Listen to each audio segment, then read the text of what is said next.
L'Ecclésiaste. Chapitre 1. Parole de l'Ecclésiaste, fils de David, roi de Jérusalem. Vanité des vanités, dit l'Ecclésiaste, vanité des vanités, tout est vanité.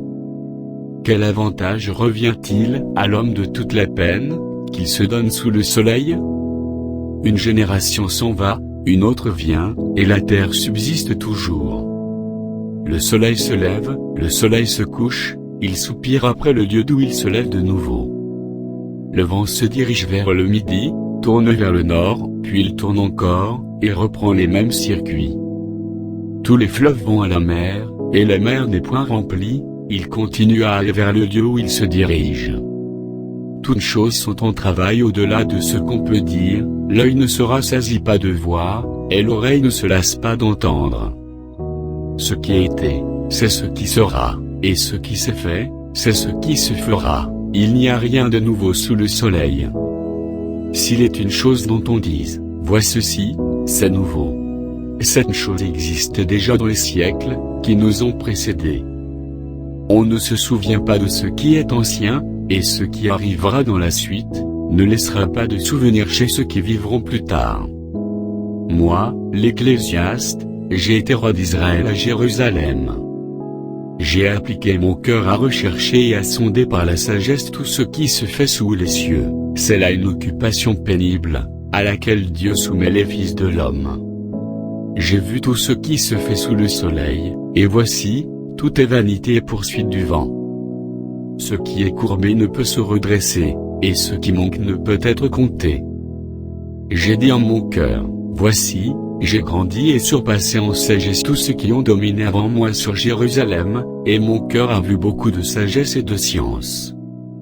J'ai appliqué mon cœur à connaître la sagesse, et à connaître la sottise et la folie, j'ai compris que cela aussi c'est la poursuite du vent. Car avec beaucoup de sagesse on a beaucoup de chagrin, et Ecclésiaste. Chapitre 2. J'ai dit en mon cœur, allons. Je t'éprouverai par la joie, et tu goûteras le bonheur. Et voici, c'est encore là une vanité. J'ai dit du rire, insensé. Et de la joie, à quoi sert-elle? Je résolus en mon cœur de livrer ma chair au vin, tandis que mon cœur me conduira avec sagesse, et de m'attacher à la folie, jusqu'à ce que je visse ce qu'il est bon, pour les fils de l'homme de faire sous les cieux, pendant le nombre des jours de leur vie. J'exécutais de grands ouvrages, je me bâtis des maisons, je me plantai des vignes, je me fis des jardins et des vergers, et j'y plantai des arbres à fruits de toute espèce. Je me créai des étangs, pour arroser la forêt où croissaient les arbres. J'achetai des serviteurs et des servantes, et j'eus leurs enfants nés dans la maison, je possédais des troupeaux de bœufs et de brebis, plus que tout ce qui était, avant moi dans Jérusalem. Je m'amassai de l'argent et de l'or, et les richesses des rois et des provinces. Je me procurai des chanteurs et des chanteuses, et les délices des fils de l'homme, des femmes en grand nombre. Je devins grand, plus grand que tout ce qui était, avant moi dans Jérusalem. Et même ma sagesse demeura avec moi. Tout ce que mes yeux avaient désiré, je ne les en ai point privés, je n'ai refusé à mon cœur aucune joie, car mon cœur prenait plaisir à tout mon travail, et c'est la part qui m'en est revenue. Puis, j'ai considéré tous les ouvrages, que mes mains avaient faits, et la peine que j'avais prise à les exécuter, et voici, tout est vanité et poursuite du vent, et il n'y a aucun avantage à tirer de ce qu'on fait sous le soleil. Alors j'ai tourné mes regards vers la sagesse, et vers la sottise et la folie. Car que fera l'homme qui succédera au roi? Ce qu'on a déjà fait. Et j'ai vu que la sagesse a de l'avantage sur la folie, comme la lumière a de l'avantage sur les ténèbres. Le sage a ses yeux à la tête, et l'insensé marche dans les ténèbres. Mais j'ai reconnu aussi qu'ils ont l'un et l'autre même sort. Et j'ai dit en mon cœur, j'aurai le même sort que l'insensé, pourquoi donc ai-je été plus sage? Et j'ai dit en mon cœur, que c'est encore là une vanité. Car la mémoire du sage n'est pas plus éternelle que celle de l'insensé, puisque déjà les jours qui suivent, tout est oublié. Et quoi? Le sage meurt aussi bien que l'insensé. Et j'ai haï la vie, car ce qui se fait sous le soleil m'a déplu, car tout est vanité et poursuite du vent. J'ai haï tout le travail, que j'ai fait sous le soleil, et dont je dois laisser la jouissance à l'homme qui me succédera. Et qui sait s'il sera sage ou insensé?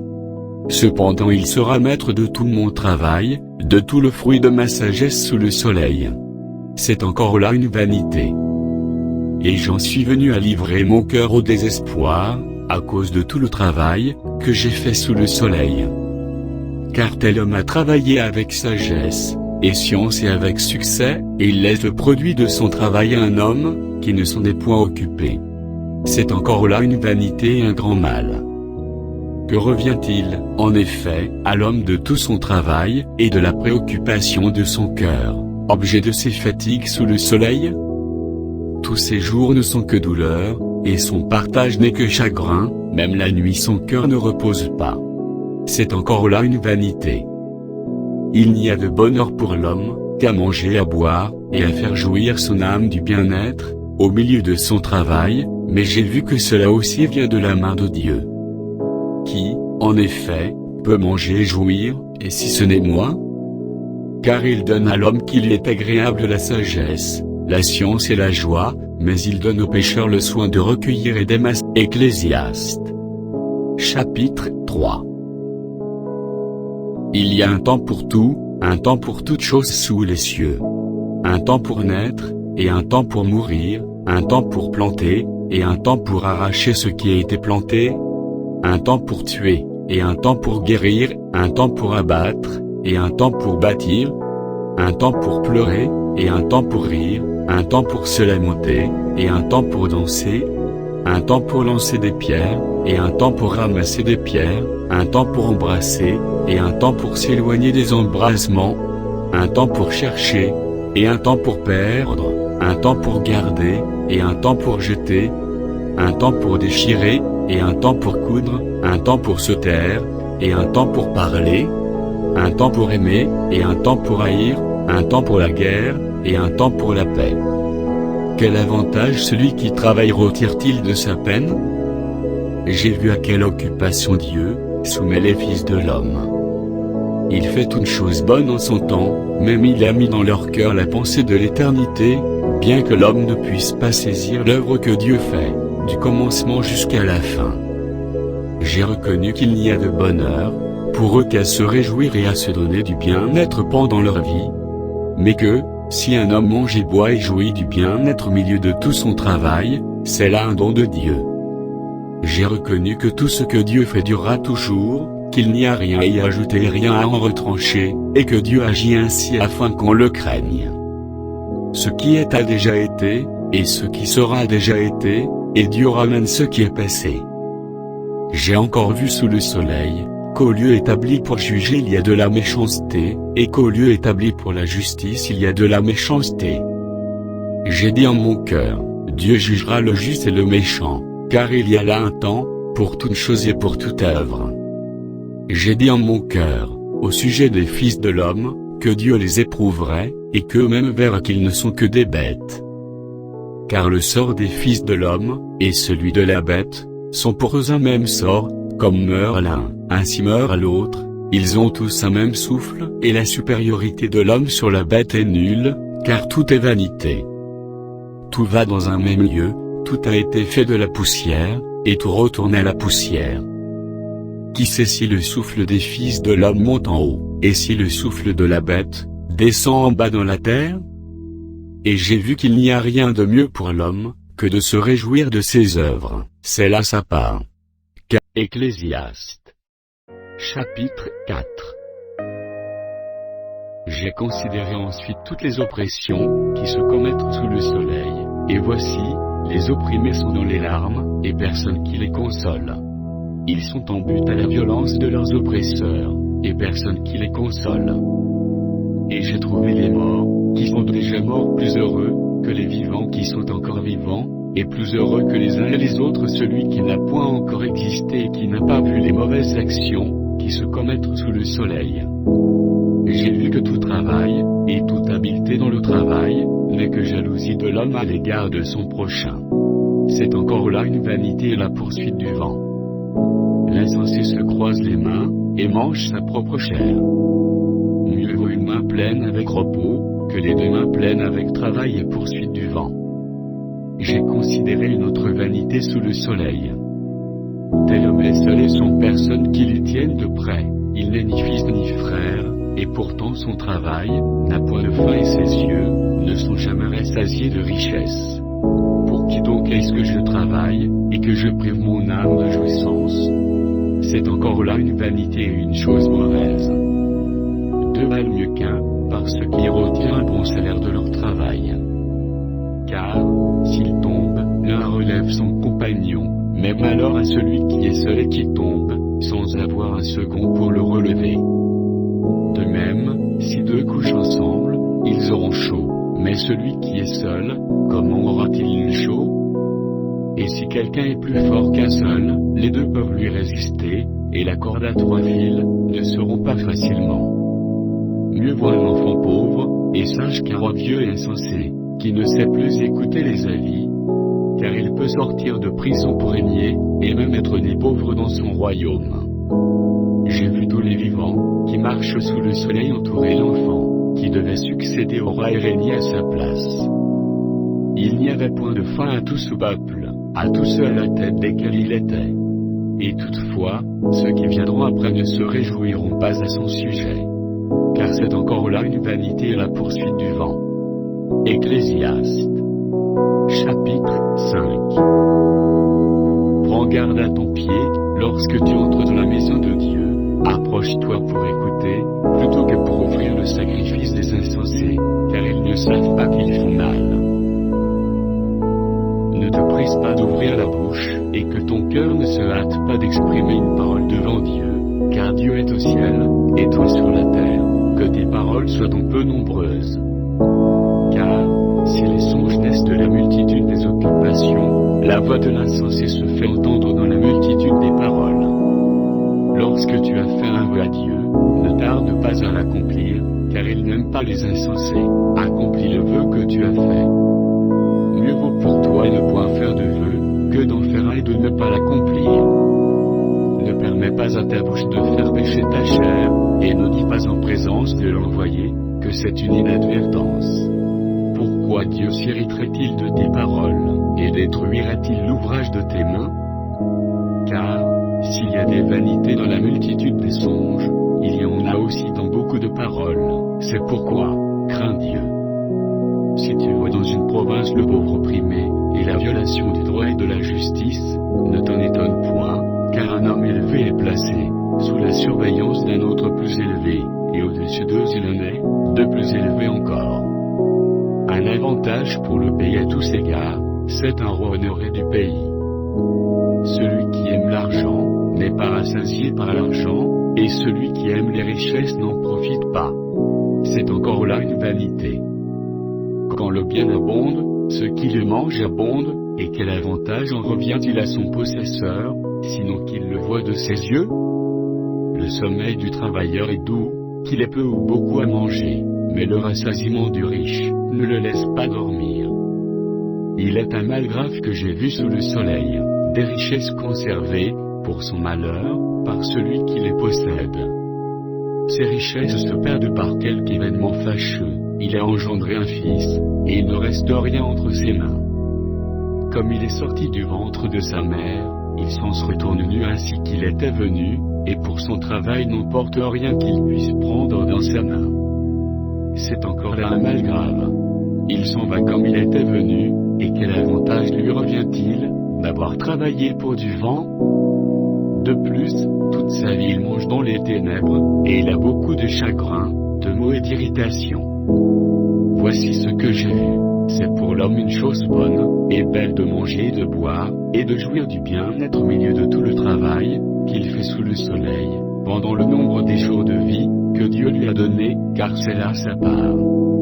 Mais, si Dieu a donné à un homme des richesses et des biens, s'il l'a rendu maître d'en manger, d'en prendre sa part, et de se réjouir au milieu de son travail, c'est là un don de Dieu. Car il ne se souviendra pas beaucoup des jours de sa vie, parce que Dieu répand la joie dans son cœur. Ecclésiaste. Chapitre 6. il est un mal que j'ai vu sous le soleil, et qui est fréquent parmi les hommes. Il y a tel homme à qui Dieu a donné des richesses, des biens, et de la gloire, et qui ne manque pour son âme de rien de ce qu'il désire, mais que Dieu ne laisse pas mettre d'en jouir, car c'est un étranger qui en jouira. C'est là une vanité et un mal grave. Quand un homme aurait 100 fils, vivrait un grand nombre d'années, et que les jours de ces années se multiplieraient, si son âme ne s'est point rassasiée de bonheur, et si de plus il n'a point de sépulture, je dis qu'un avorton est plus heureux que lui. Car il est venu en vain, il s'en va dans les ténèbres, et son nom reste couvert de ténèbres. Il n'a point vu, il n'a point connu le soleil, il a plus de repos que cet homme. Et quand celui-ci vivrait 2 fois 1000 ans, sans jouir du bonheur, tout ne va-t-il pas dans un même lieu? Tout le travail de l'homme est pour sa bouche, et cependant ses désirs ne sont jamais satisfaits. Car quel avantage le sage a-t-il sur l'insensé? Quel avantage a le malheureux, qui sait se conduire en présence des vivants? Ce que les yeux voient est préférable à l'agitation des désirs, c'est encore là une vanité et la poursuite du vent. Ce qui existe a déjà été appelé par son nom, et l'on sait que celui qui est homme, ne peut contester avec un plus fort que lui. S'il y a beaucoup de choses, il y a beaucoup de vanité. Quel avantage en revient-il à l'homme? Car qui sait ce qui est bon pour l'homme dans la vie, pendant le nombre des jours de sa vie de vanité, qu'il passe comme une ombre? Et qui peut dire à l'homme ce qui est Ecclésiaste. Chapitre 7. Une bonne réputation vaut mieux que le bon parfum, et le jour de la mort que le jour de la naissance. Mieux vaut aller dans une maison de deuil que d'aller dans une maison de festin, car c'est là la fin de tout homme, et celui qui vit prend la chose à cœur. Mieux vaut le chagrin que le rire, car avec un visage triste le cœur peut être content. Le cœur des sages est dans la maison de deuil, et le cœur des insensés dans la maison de joie. Mieux vaut entendre la réprimande du sage, que d'entendre le chant des insensés. Car comme le bruit des épines sous la chaudière, ainsi est le rire des insensés. C'est encore là une vanité. L'oppression rend insensé le sage, et les présents corrompent le cœur. Mieux vaut la fin d'une chose que son commencement, mieux vaut un esprit patient qu'un esprit hautain. Ne te hâte pas en ton esprit de t'irriter, car l'irritation repose dans le sein des insensés. Ne dis pas, d'où vient que les jours passés étaient meilleurs que ceux-ci? Car ce n'est point par sagesse que tu demandes cela. La sagesse vaut autant qu'un héritage, et même plus pour ceux qui voient le soleil. Car à l'ombre de la sagesse on est abrité comme à l'ombre de l'argent, mais un avantage de la science, c'est que la sagesse fait vivre ceux qui la possèdent.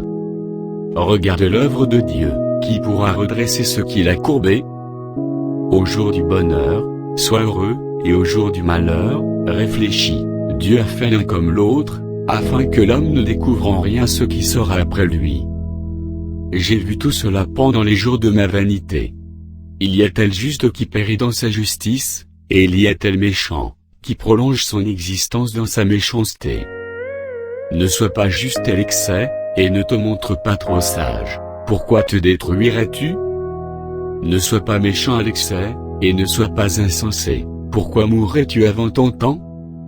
Il est bon que tu retiennes ceci, et que tu ne négliges point cela, car celui qui craint Dieu échappe à toutes ces choses. La sagesse rend le sage plus fort que 10 chefs qui sont dans une ville.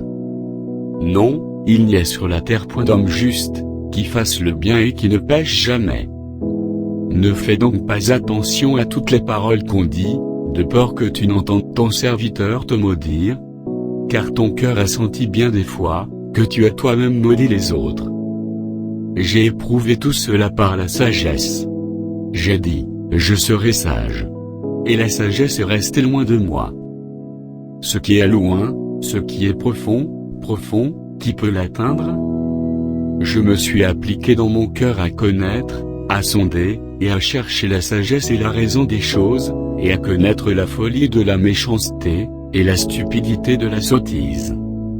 Et j'ai trouvé plus amer, que la mort la femme dont le cœur est un piège et un filet, et dont les mains sont des liens. Celui qui est agréable à Dieu lui échappe, mais le pécheur est pris par elle. Voici ce que j'ai trouvé, dit l'Ecclésiaste, en examinant les choses une à une pour en saisir la raison.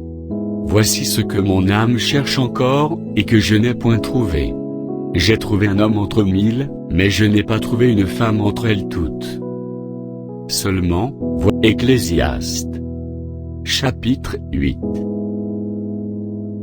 Qui est comme le sage, et qui connaît l'explication des choses? La sagesse d'un homme fait briller son visage, et la sévérité de sa face est changée. Je te dis, observe les ordres du roi, et cela à cause du serment fait à Dieu. Ne te hâte pas de t'éloigner de lui, et ne persiste pas dans une chose mauvaise, car il peut faire tout ce qui lui plaît, parce que la parole du roi est puissante, et qui lui dira, que fais-tu? Celui qui observe le commandement, ne connaît point de choses mauvaises, et le cœur du sage connaît le temps et le jugement. Car il y a pour toute chose un temps et un jugement, quand le malheur accable l'homme. Mais il ne sait point ce qui arrivera, et qui lui dira comment cela arrivera? L'homme n'est pas maître de son souffle, pour pouvoir le retenir, et il n'a aucune puissance. Sur le jour de la mort, il n'y a point de délivrance dans ce combat, et la méchanceté ne saurait sauver les méchants. J'ai vu tout cela, et j'ai appliqué mon cœur à tout ce qui se fait sous le soleil. Il y a un temps où l'homme domine sur l'homme pour le rendre malheureux. Alors j'ai vu des méchants recevoir la sépulture, et entrer dans leur repos, et ceux qui avaient agi avec droiture s'en allaient loin du lieu saint, et être oubliés dans la ville. C'est encore là une vanité. Parce qu'une sentence contre les mauvaises actions ne s'exécute pas promptement, le cœur des fils de l'homme se remplit en eux du désir de faire le mal. Cependant, quoique le pécheur fasse 100 fois le mal, et qu'il y persévère longtemps, je sais aussi que le bonheur est pour ceux qui craignent Dieu, par ceux qui ont de la crainte devant lui. Mais le bonheur n'est pas pour le méchant, et il ne prolongera point ses jours, pas plus que l'ombre, parce qu'il n'a pas de la crainte devant Dieu.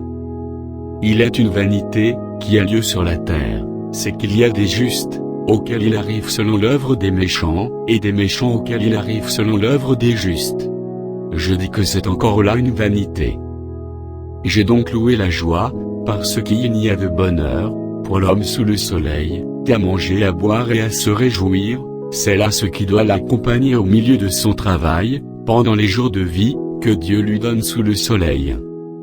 Lorsque j'ai appliqué mon cœur à connaître la sagesse, et à considérer les choses, qui se passent sur la terre, car les yeux de l'homme ne goûtent le sommeil ni jour ni nuit, j'ai vu toute l'œuvre de Dieu, et j'ai vu que l'homme ne peut pas trouver ce qui se fait sous le soleil, il a beau se fatiguer à chercher, il ne trouve pas, et même si le sage veut. Ecclésiaste.